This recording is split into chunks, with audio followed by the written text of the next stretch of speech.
The Forum at 8 with Xolani Gwala. Once again, a very good morning to you and a warm welcome to the Forum at 8. It's 7 minutes after 8. We are broadcasting for you live, as we said a little earlier on. We're in an area called Losberg. It's outside Carnarvon in the Northern Cape. It's the site of the Karoo Array Telescope, CAT, which will eventually be the home of the Square Kilometre Array. Welcome indeed to our program this morning. It's a special program celebrating the SKA. And let me just quickly introduce our guest on the program who will make sense of everything that we've spoken about so far here on the program, just about how excited people are. Let me start with our minister. The outgoing Minister of Science and Technology, the incoming Minister of Home Affairs, Minister Naledi Pandor. Good morning to you. Thank you for your time. Thanks indeed for joining us here on the program this morning. Let me also welcome Dr. Benny Vanneroff, who is the South African SKA Project Director. Dr. Vanneroff, good morning. Good morning. Thank you for your time. Also, Professor Justin Jonas, Associate Director of the SKA. Good morning to you, Prof. Good morning. Thank you very much for your time. Minister, let me start with you. Yesterday, when you made a speech at the dinner, you said this is a game changer. Just explain to our listeners, why is it a game changer? Why is it important? Well, firstly, I think the fact that the world has committed to building a radio telescope of this immense size and capacity is changing the nature of science, especially astronomy sciences.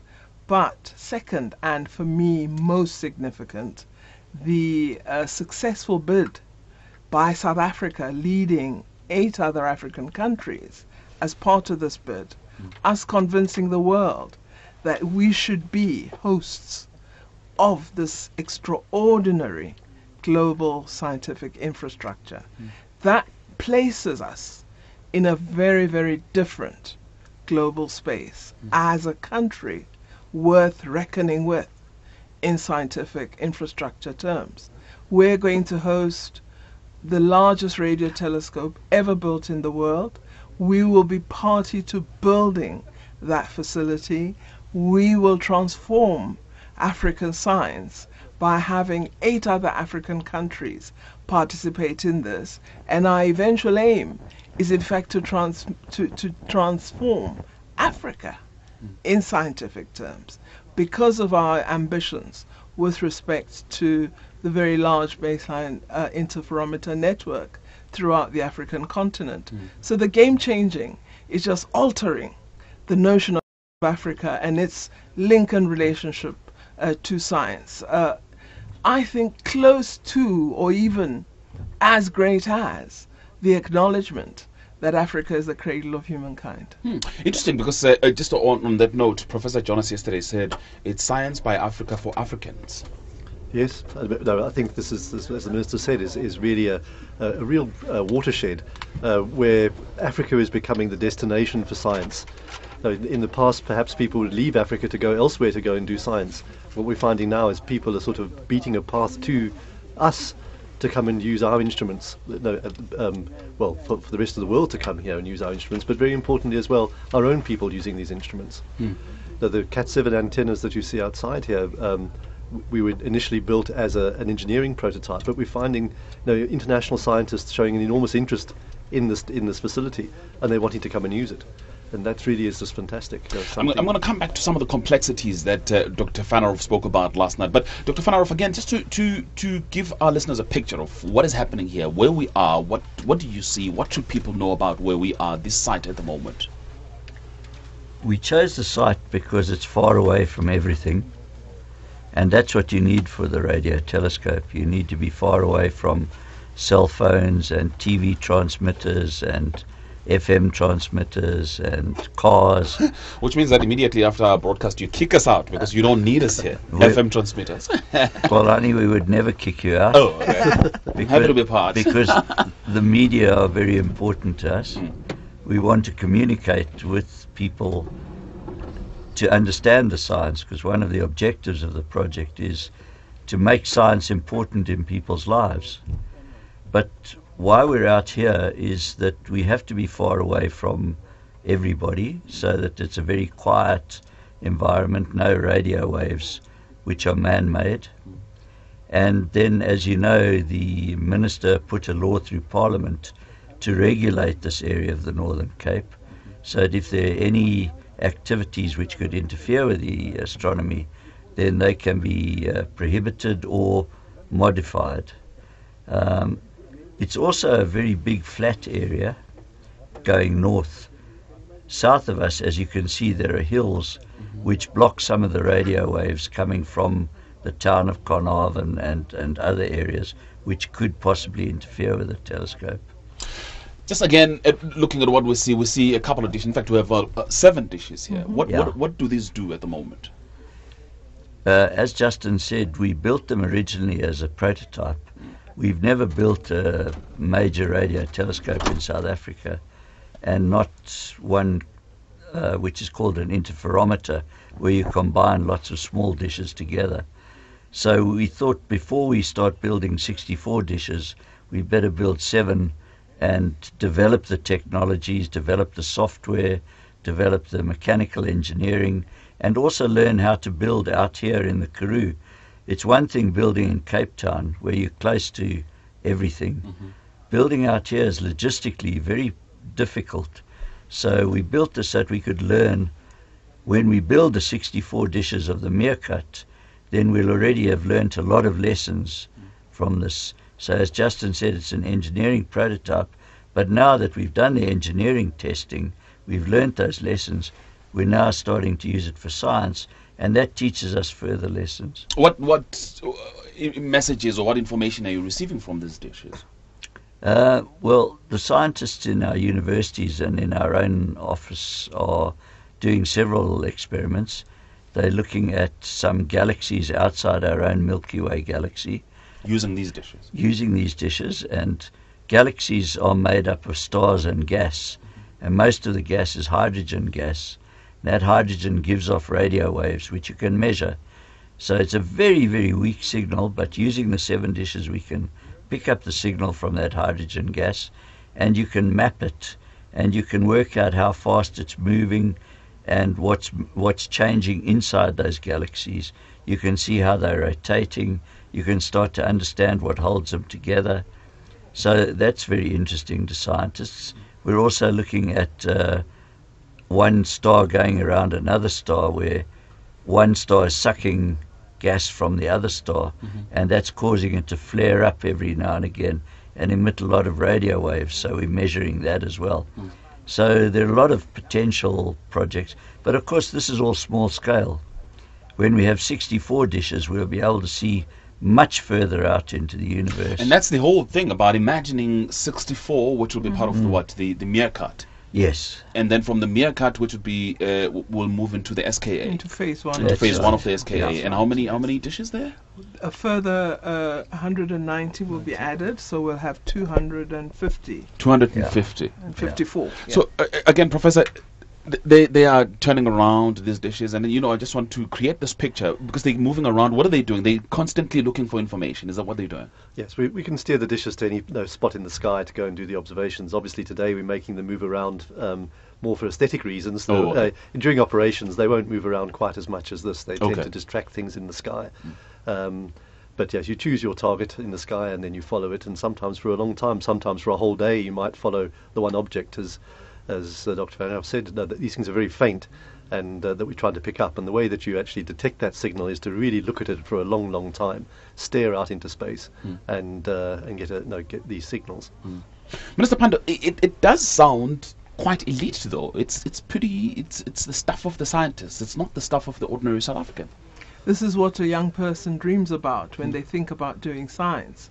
As a young person watches and listens to these programs that you so kindly hosting, they begin to have their curiosity stimulated, and they're interested in knowing more. This is how great scientists are made.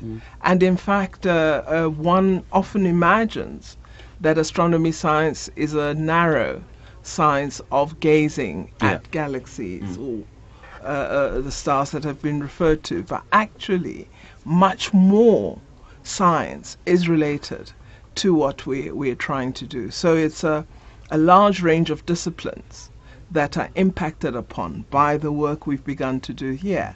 You also, of course, through building these wonderful dishes, you have your engineers involved, you have your physicists as part of the project.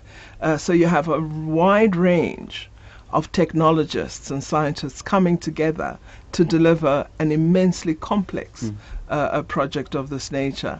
I mean, just in terms of information technology, your whole data management demand and processing is huge. So I think it's really an attempt to say, let's draw in young people, let's create the opportunity for future scientists to actually become interested.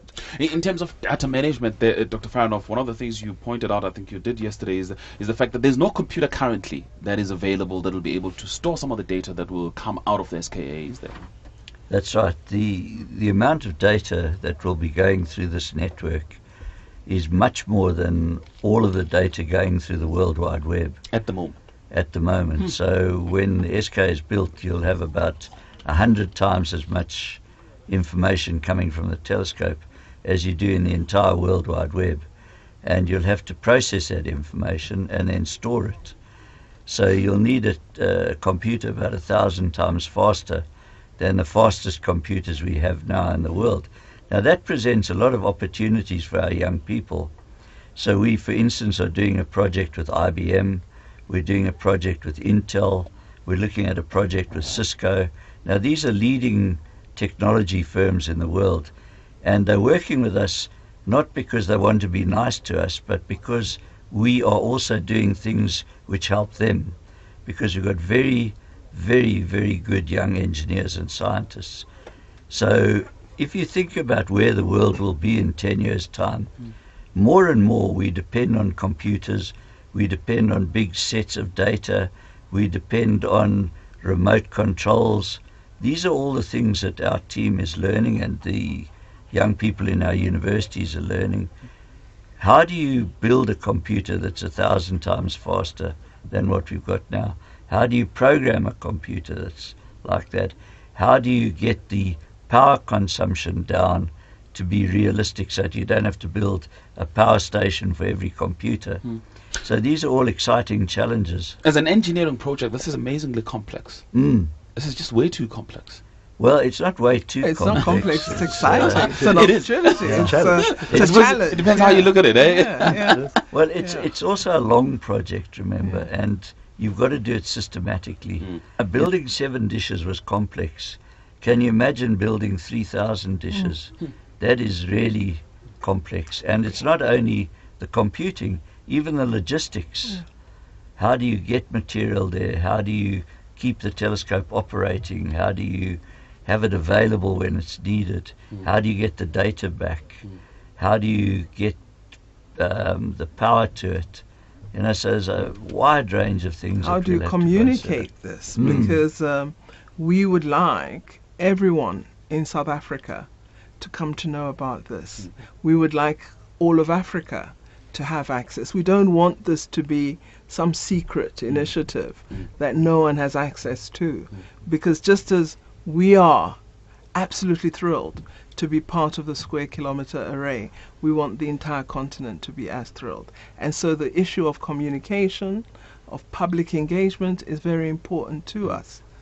That's why we'll open the lines here on 0891 104 208. Let's find out what people think about this project then. 0891 104 208. Are there any questions that you'd like to ask this morning? 0891 104 208. Another issue that, Professor, was raised yesterday is the issue of people coming back brain drain. It's the opposite direction now. People want to participate in this project. Absolutely. No, say 10 years ago or so, a young astronomer would perhaps say, well, there's no big telescopes in South Africa or Africa, and go looking elsewhere. That's completely reversed now. We have people phoning us, emailing us almost on a daily basis saying, do you have a job for us? It's fantastic. Every time we advertise a job now, people know about it before we even advertise them sometimes, I feel, because people are there ready and waiting. We've attracted some of the top people from the world into South Africa. Obviously returning diaspora people as well, coming back, which is fantastic. But people from the big name universities, the Ivy League universities around the world, are wanting to come here now. We have a number of people who have joint appointments at our own South African universities and the institutions back home from Oxford and places like that. So it really has become the place to be, the destination for astronomy. We advertised some senior science jobs a few months ago, and we interviewed the candidates about a month ago. And the first standard question in interview, why did you apply for this job? All 10 people we interviewed said their first thing was, everybody in the world knows that if you want to do radio astronomy in the world today, you come to South Africa. It is the destination for astronomy in the world today. So we mustn't forget, we also have the SALT telescope, the biggest optical telescope in the southern hemisphere, one of the biggest in the world. And in Namibia, on our border here, we've just inaugurated HES2, the very largest gamma ray telescope in the world. So here in southern Africa, we'll have 3 of the largest telescopes in the world. Cat7 outside here is a fairly small telescope, as we've been saying. It's basically an engineering prototype. But actually what it represents at the moment is the newest radio telescope in the world producing data, real data.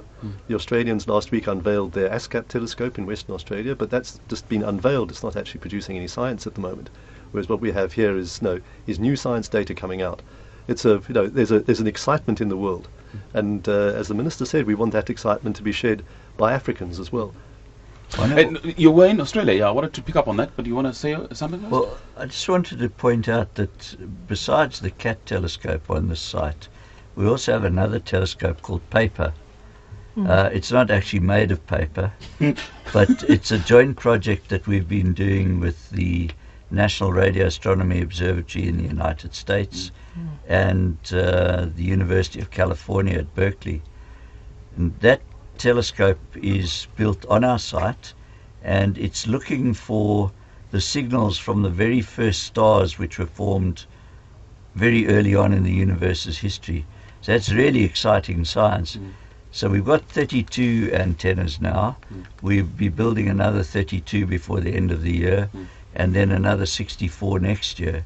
So it'll be 128 antennas doing really cutting edge science. And the Americans have said they would like to try and raise funds in their own country to increase the size to 512 antennas, which will make it a really powerful telescope. So besides CAT, we'll also have Paper. Okay, I'm going to ask you about your trip to Australia. You came back yesterday there, find out how the Australians are dealing with this issue. But let's take 1 or 2 calls. I'm going to ask you to put in your headphones, please, if you may, for me. We're going to go to the lines now on 0891 104 208, 0891 104 208. Let's start in Newlands. Mike is there. Good morning, Mike. Hi, good morning, Scolani. I must say you certainly get around. Fantastic.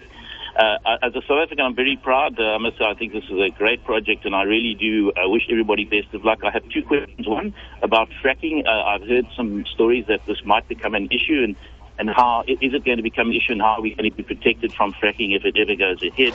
And then the other question is to the Minister, with every single ANC-run department collapsing, SABC, SAA, so on, how are we managing the finances? This seems to be a project that so far hasn't been tainted by corruption by the government, and I just want to keep it that way and make sure that we don't have a Chancellor House situation where the government helps themselves to a few million and we keep it corrupt-free. So what sort of finances, are the finances being managed, who's managing the finances, and can we also have a guarantee from the Minister, Scolani, that this won't become like a key point thing, so when corruption does kick in, we have a situation where Zuma's homestead applies, they're picking the key points, and then we don't get to hear what goes on with our money. Thank you very much, Scolani. Okay, Mike. That's Mike in Newlands. Thank you. Let's go to Donovan in Johannesburg before we get the answers. Donovan, good morning. Good morning. I think first and foremost is to say, really well done to Dr. Sanarov and the Minister. And it's pity she's outgoing, but so it goes, I guess. The second is that, I'm a history English person, not maths and science, but my little boy is, and I would love to take him out to the Northern Cape in December to go and look at these telescopes. How can, as members of the public, can we take youngsters and so forth so that they get inspired to see that there's a whole career right now while he's 12 years old, as opposed to much later, only when they're in university. And the third thing is maybe just because I heard the call that came through to say, these are deployed cadres, Naledi Pando and Bani Fanurov. And, cadre deployment at times is not that bad, eh? Okay, all right. Thank you very much. That's Donovan in Johannesburg. Right, what we'll do is let's take a commercial break, then we'll get responses for you. By the way, you can give us a call, 0891 104 208, 0891 104 208. The Forum at 8 with Xolani Gwala. Right, let me start with the Minister. Minister Naledi Pandor, your responses, please. Well, as Dr. Van der Rof had indicated with respect to the possible exploration for gas in the Karoo, we have the Astronomy Advantage Geographic Area Act, which allows us to specify a boundary that cannot be breached with respect to protection of sites at which we have astronomy observatory facilities. So that act would protect a site such as this one. And the reason the act was passed was to ensure that there would be no activity close to the site that would impact on our ability to do the scientific work that we want to do. Okay. Questions about the finances? Dr. Van der Rof, do you want to take that? The finance is very well managed. I think Dr. Van der Rof and his team are essentially the core managers. Our DG is the accounting officer, but perhaps Bernie should say more. In the first instance, we are governed by the board of the National Research Foundation. So we run all our procurement through tenders and through supply chain management rules, and we are very rigorous in how we run our tenders. The big tenders have to be approved by the National Research Foundation board, and of course the Department of Science and Technology maintains oversight. We're audited, as all public bodies are audited, and we're very keen that we should maintain an unblemished record, because this is a project that we want South Africa to be proud of. We certainly don't want it to be damaged by allegations that we haven't done our tenders properly or anything else. And up to now, as the caller said, we haven't had any allegations, and we don't think there will be. I can give you my word personally that I would not tolerate anybody taking any bribes or spending money incorrectly. All right, interesting. I think it's important to add, though, if I could briefly, yes, that this is a global project. The SKA will belong to the world, and partner countries that are on the board and are partners within the SKA consortium will be responsible for providing the funding, including South Africa. About youngsters, Professor Jonas? They're very important. And I sort of think back to my own youth. The way I got involved in radio astronomy was reading magazines, reading about iconic telescopes at the time, the Jodrell Bank telescope, things like that, and always wanting to go and visit them as well. The reality here at the moment is that this is a building site and is basically will be off limits for a year or two until all of the construction is finished. It's dangerous to come out here. Everyone's out here today, but we've actually had to stop operations while we're out here.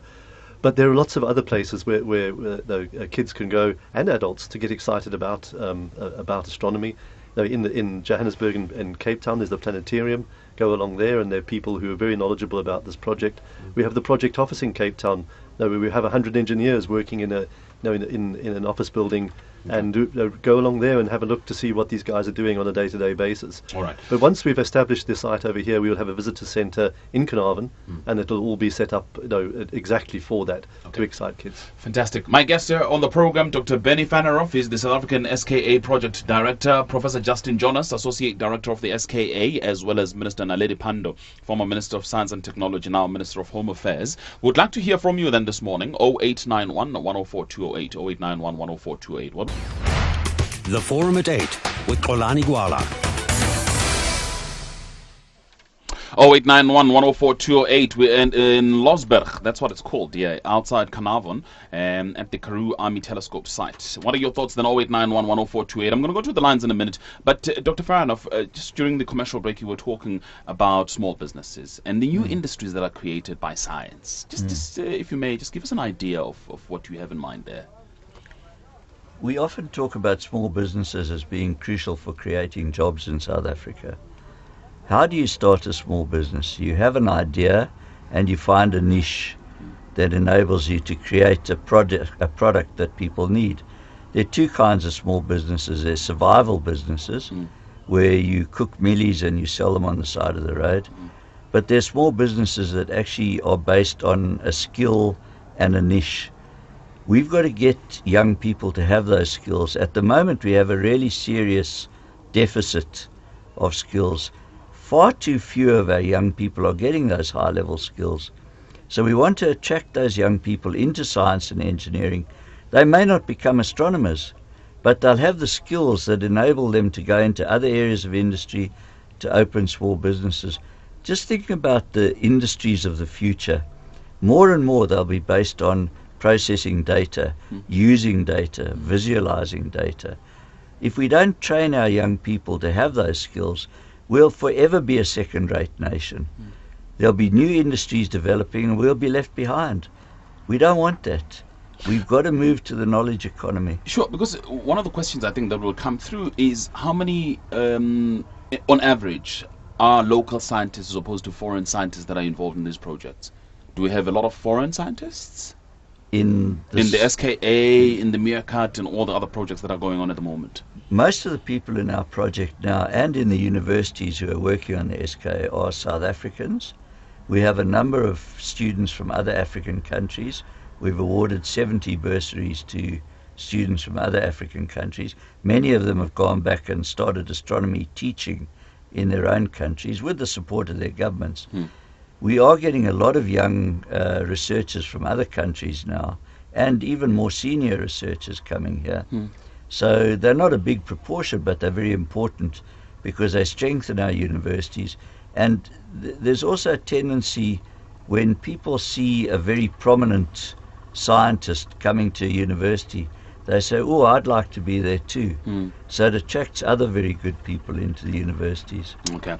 Well, remember that we are unable to, we actually are isolated here. We have absolutely no cell phone contact. What we're going to do, though, is to go back then to our Johannesburg studio. We've asked Vabakshni to take a look at some of the SMSs.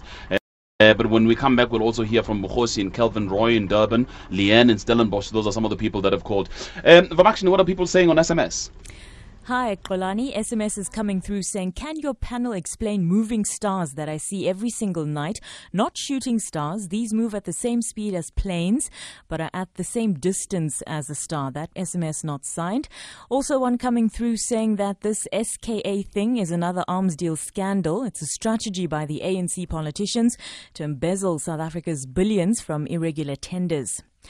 Nikki sent an SMS questioning why originally they spoke about 3,000 dishes and now why only 190. Bafana sent an SMS asking what happened to the PBMR project. What are the chances that this project will follow the same route? Barry in Durban, here's an interesting one. Barry wants to know if your satellites can find his coffee maker instruction manual. Claire says it's a rather exciting development, and she's questioning if we can perhaps bring back the Science Matters program. And there are also questions about why did we get this project ahead of Australia? That's an unsigned SMS. And another one saying this is a great project and how is it being financed? Okay, right. Let's take a look at some of these SMS that have come through. SMSs. Professor, Doctor, you just came back from Australia. I mentioned that before. Why did we get it ahead of the Australians? And are they pretty happy about that? There was a very rigorous process that went on over a number of years, where the two sites were tested for all of the factors that would enable you to do good science. Is there radio interference? How high up are the sites? Is there a lot of water vapor? Is the site stable? Have we got electricity? Have we got optical fiber? So all of those things were tested, and South Africa came out ahead. It's just a very good site to do science. But I think what also influenced people was the fact that they'd seen us build this first Cat 7 telescope. They'd seen the high quality of our young people in the project and in our universities, and I think those were very important in helping people to decide. And Minister, you said yesterday that one of the things that kind of influenced the decision was the fact that the South Africans supported it. Yes, absolutely. I think the media played a vital role in taking up this bid as a lead South Africa project. And I think that prominence that was given to the SKA, the logo being visible all the time, the programs you hosted, and other colleagues in the media really showed the world that our country was fully behind the initiative we were introducing to the World Fora. So I think our media really, in this instance, played an extremely positive, supportive role, both for the South African public, but for the international community as well. Because, at times, with global projects of this nature, the world community, which makes the final decision, wants to have a sense as to whether your country is behind you. And our being able to receive the president here today, and I'm so glad Minister Hanekom invited me to join him, just signifies government's full commitment to the execution of this important project. Right, we're going to come back, and Professor Jonas, you will tackle some of the SMSs that we received, but let me just go to the lines here. I don't want to keep people waiting for too long. Mkhosi and Kelvin, hello. Petro, good morning. Good morning, sir. Hello. Yeah, hi, go ahead. Can you hear me? Yeah, go ahead. Yeah. Yeah, loud and clear, go ahead. Old as I am, I'm a very enthusiastic follower of intergalactical exploration, But what really worries me is our education really geared to produce scientists, particularly our black children, Xolani? What opportunities do they have with the type of education that we are churning out? If you look at a recent survey, we were ranked third from the bottom of more than 140 countries. And I just ask myself, what opportunities are our children going to get, particularly those coming from the township? It is sad, it really hurts me when I see that under the previous government, under apartheid, we're able to produce nuclear physicists. And here we are now, unable to give our children proper education to attain the skills that are needed in SKA. Okay. Because in Kelvin, I thank you for your comment. My guest will respond to you in a minute. Let me go to Roy in Durban, though. Roy, good morning. Good morning. I'm a very proud South African, and I'm very proud of the way Minister Pandor has handled this thing and won it for us, or won 2/3 of it for us. So don't get me wrong. My only concern is, as this site develops, and we have to have more and more support staff on the ground to maintain the site, I do hope that they're going to have proper security so that when strikes do occur and people can't get the money they want, they don't start destroying the site. I'll listen on the radio. Thank you. Bye. Okay. That's Roy in Durban. Thank you. Leanne is in Stellenbosch. Hello, Leanne. Hi, it's actually Lee Kalani. It's Lee. Hi, Lee. Hello. Go ahead. Morning. I followed this with great interest for a very long time, and I know we all held our breath when we thought that we would get the whole thing, and then it was sort of divided between us and Australia.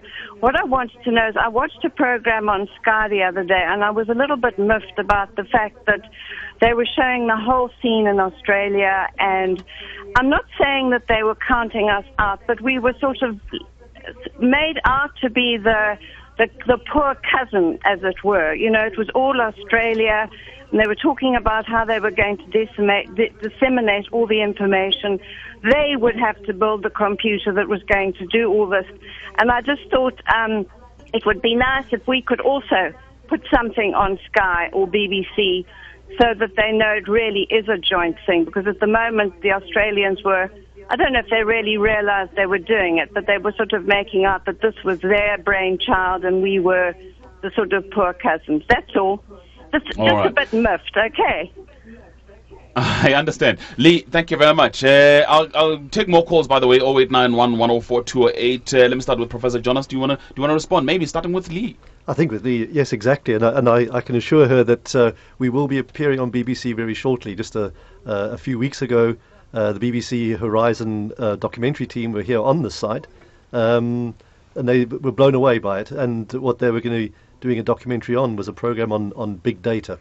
And one of our engineers from the Cape Town office was out here with them, Simon Ratcliffe, the barefoot astronomer. Oh yeah, and he just blew them away. And they're not going to Australia to go and film anything. They said they got everything they wanted to do here.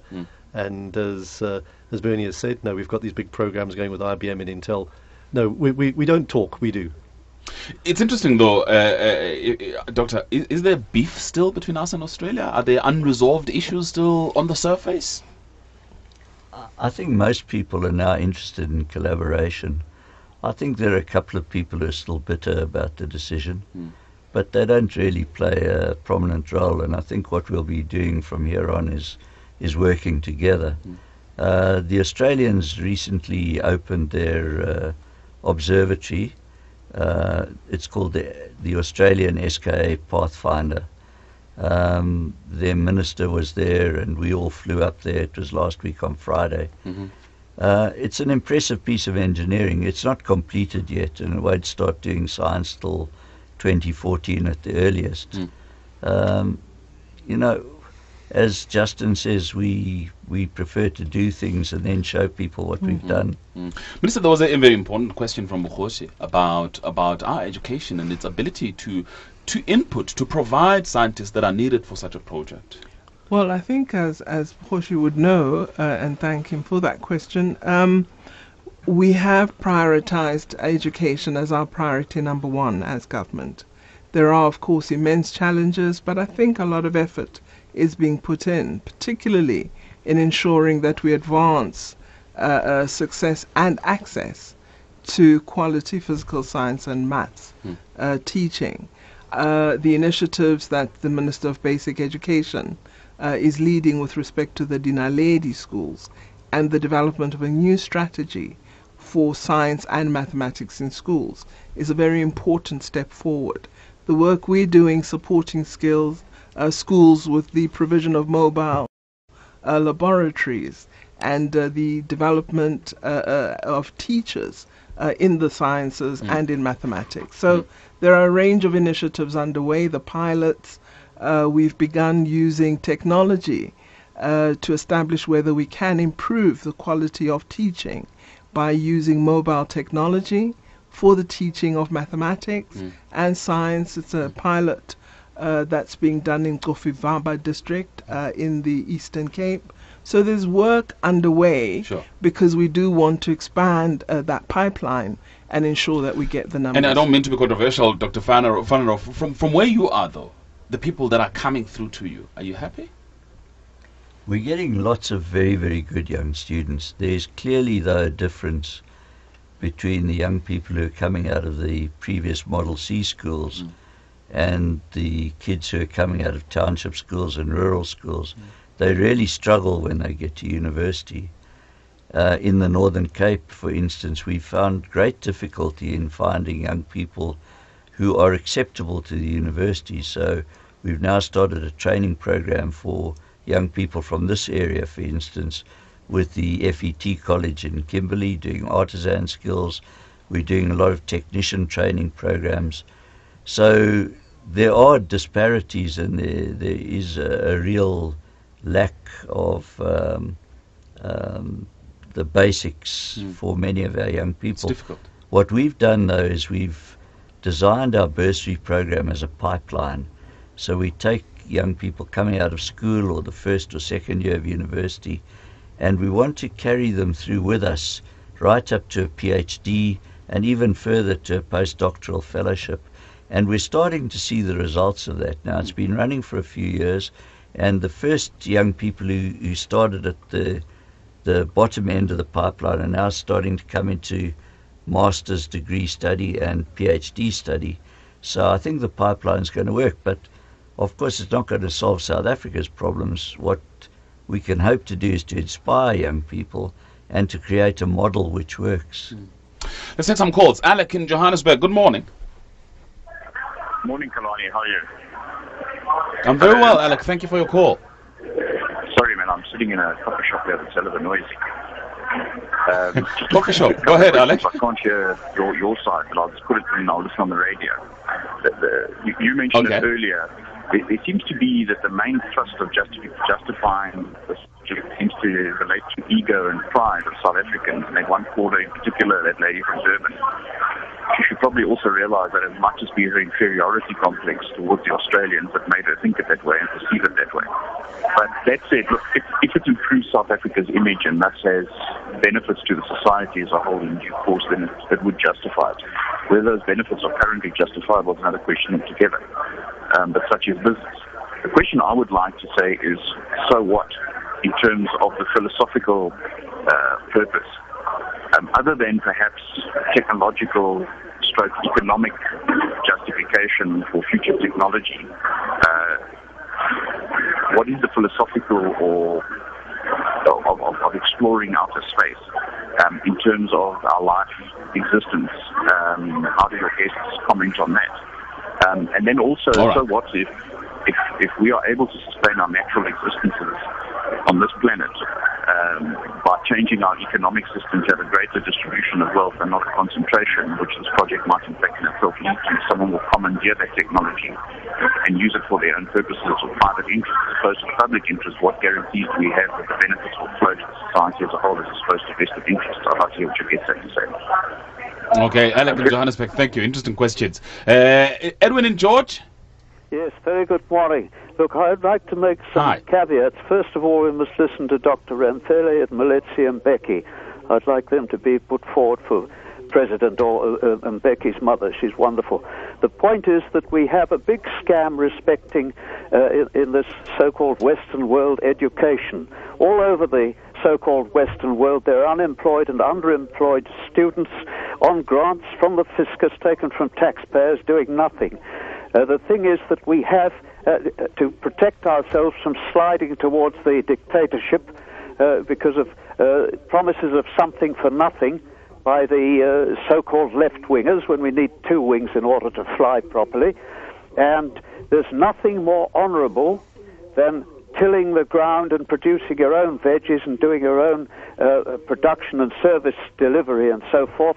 Why doesn't this government do it? Because it's too tied up, trammeled up in this business of aid and bribes and the sorts of things that people investing in inverted commas instead of our being independent. The billions that they've wasted could have been used far better to give grants and aid to people as they build themselves up, produce their own vegetables. Their sons and daughters can get engineering degrees when they're healthy and well and independent. Please think about that. All right, that's Edwin and George. Thank you. Yeah, indeed. Edwin, thank you very much. Professor Jonas, let me start with you. Perhaps answering some of the questions by Alex, or what? I think that we can't deny that science is very important to us in all aspects. The applied sciences, obviously, food security and all those sorts of things are really important. But the fundamental sciences drive the applied sciences. You have to do the fundamental sciences. But I think the most important thing on the philosophical side is that we really do need to include science in our African culture. And that means the fundamental sciences as well. Having a scientific view of the world and the universe, I think that is really important for us here in Africa. So I think it is important. Now, there are obviously the technological spin-offs and all of those sorts of things, and I think those are incredibly important. But I think it actually shows a renaissance in our African culture that it now will include science. It's not Western science. No, there's no such thing as Western science or anything else. There is science. Yeah. Science is the ultimate democracy as well. And I think it really, really is important that we grasp science in our culture. And astronomy is a fantastic vehicle for that. I think it's quite important. Doctor, do you want to add there? If you look at the history of the world, astronomy has played a very important role both in helping people to understand where they fit into the world and also in helping develop commerce, develop economic activities. Astronomy from the very earliest stages was applied in agriculture, it was applied in navigation. It's been applied since then in a whole range of things. And fundamental science, as Justin says, may appear to be blue sky science now, down the road it becomes things that influence our world. If you look at quantum mechanics is a very theoretical, very complex thing. It was developed in the early part of the last century. Everything we have now is built on quantum mechanics. Everything. Albert Einstein developed his general relativity in the early part of the last century. Our GPS systems wouldn't work without the understanding of general relativity. So we do the science now. There are some short-term spin-offs in things like the technology, but there are also longer-term spin-offs. But to me, one of the crucial things is I don't believe that a society can really advance as a society unless people understand the world in which they live. If they depend on superstition, there are limitations on how far that society can go. The nice thing about astronomy is everybody can be excited about it. You look up in the night sky on a dark night, you see the stars, you wonder, where do we fit into all this? How does it work? And bringing people into science, not just young people, but adults as well, is important for our country. Just talking about stars, there was a question on SMS about moving stars, not really shooting stars, but moving stars. You remember the question? Yes, I don't actually know what that refers to. I think it's aircraft. You think it's aircraft? Well, or unidentified flying objects. No, there might be satellites. There's satellites as well. There are a lot of satellites going around the Earth, and when they reflect sunlight, then you see them and they appear to be stars. In the early evening especially. Yeah. One of your callers also asked what happened to 3,000 dishes when we're now talking about 190. Well, remember there are different phases in building the SKA. We're now in the pre-construction phase where we're designing the technology and designing the telescope. From 2016 we'll start building the first phase. So we will already have built the Meerkat. That will be integrated with the other 190 dishes to be phase 1. Then from 2019 we'll start building phase 2. So the 3,000 dishes will be on the ground only about 2024, 2025. Minister, I've got to ask you to wrap up by answering some of the questions that also were raised. Somebody spoke about the PBMR, the Pebble Bed modular reactor. What happened to it? Will this end the same way? But there was also a question about this being another arms deal. People also skeptical about the kind of money that goes here as opposed to elsewhere in a society that is needy as ours. There's no arms deal here. And this will be managed in terms of government's laws with respect to the Public Finance Management Act, and will ensure that we execute the project because that's what we've promised the world. This is a global initiative. It's not just South Africa. And people must stop seeing it in the narrow terms that they sometimes view work in our country. This is an international initiative. And it will be executed properly. I'm absolutely sure of that. With respect to the so what, I wanted to say that I think South Africa succeeded in winning the majority of the radio telescope because of the story that it was able to tell the international community. We had a large imagination about what we wanted to do.